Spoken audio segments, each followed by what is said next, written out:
Good afternoon.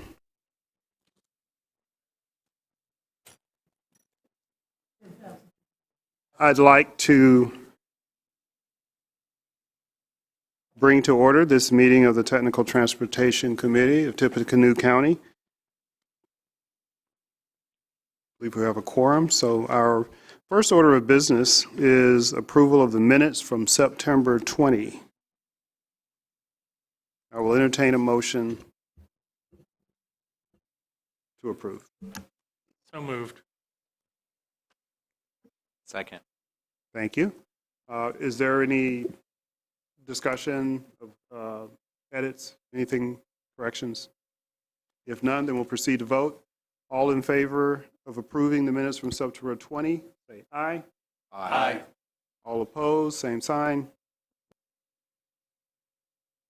Sounds like that was unanimous, so the minutes have been approved from September 20th.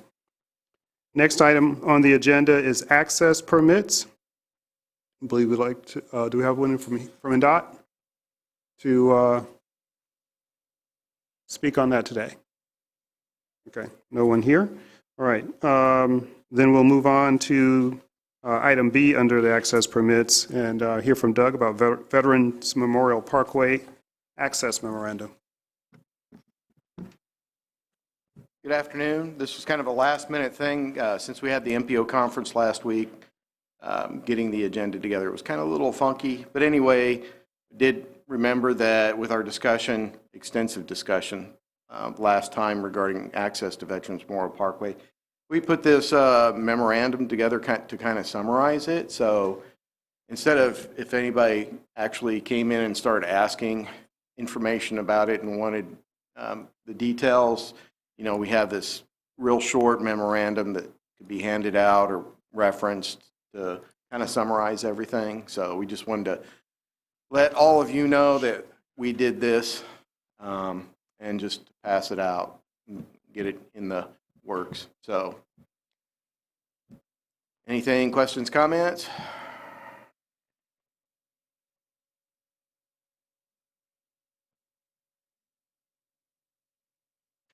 Okay. No questions? No? Okay, or comments? All right. Thank you. While we're here, so let's double back. I think we got our NDOT representative voice here today. So I got here just in time to say that we do not have a permits update this month. Well, thank you. It's nice You're welcome. It's nice to tie everything up neatly there for the record. All right.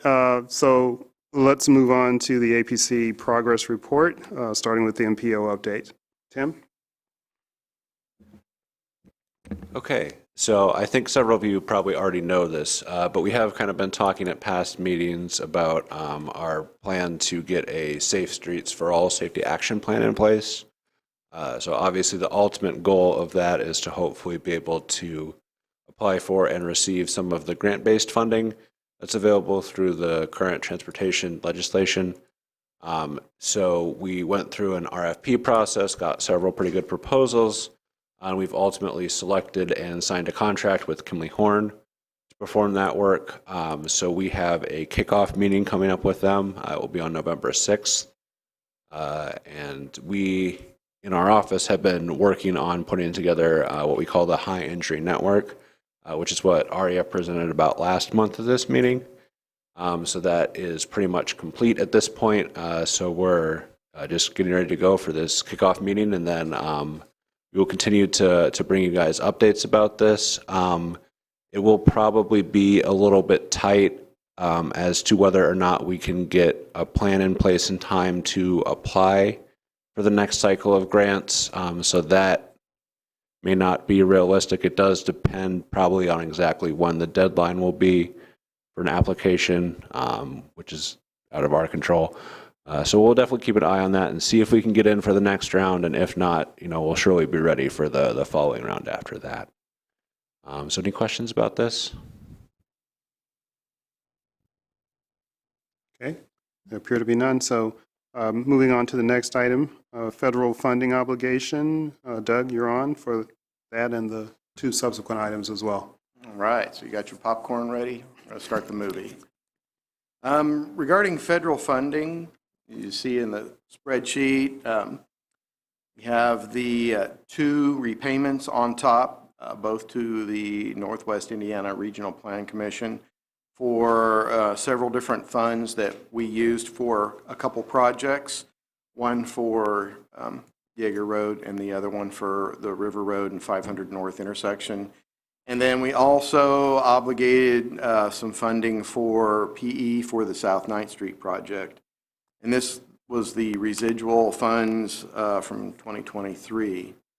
Looking down the list, we have pretty much still a lot of funding available, and they're basically pigeonholed into three categories. The big one, Morehouse Road, the construction, which is on a December letting coming up here real soon. The second is the right-of-way phase for South 9th Street, and it's my understanding that the environmental documentation is being reviewed, and once that is completed and when approved, we will then obligate those federal funds. The last one is we need to work and find another MPO who will trade our 2024 funds for 2025 funds to fund the next phase of Morehouse Road. So that's a project we will be starting here real soon. Even though we're still very early in the state fiscal year, we're going to go ahead and start working on that to make sure we get that taken care of. A couple other items to note regarding federal funds. Unfortunately, we have no update regarding a redistribution of federal funds. We were hoping to have something or hear something from the MPO conference, which was last week, but of all the NDOT personnel that I spoke with, nobody would say anything. So I don't know whether they know or if the personnel there did not, were in the loop of actually knowing what the status was. Some other good news is that if you remember when we were putting the TIP together earlier this year, we had a vehicle emergency preemption project that was looking for safety funds. The good news is that the application for those funds to be used for a safety project was approved by NDOT's Federal Highway NDOT Safety Committee. So they gave the thumbs up to use safety funds for that project. So now we are starting the process to put the request for the project DES number in. So we're moving forward with that. So good news on that front. The next thing I have is the South Street Road Safety Audit. This is a very big project. And it's so big we are actually breaking this up into basically three parts. The first part is the pre-visit meeting, which actually will be held a week from today in the afternoon. And it's going to be held virtually since there is going to be a large number of people participating in this. And at that time, we're going to review the data and then get feedback in terms of what people are observing, what people are seeing, what people know about the area in terms of safety and crashes. And then we're also going to look at two other components. One is the multimodal aspect of it, sidewalks, trails, lack thereof, and then bus stops. And then another part is congestion. As you know, that's a pretty heavily congested area, so we're going to spend a little bit of time looking at that.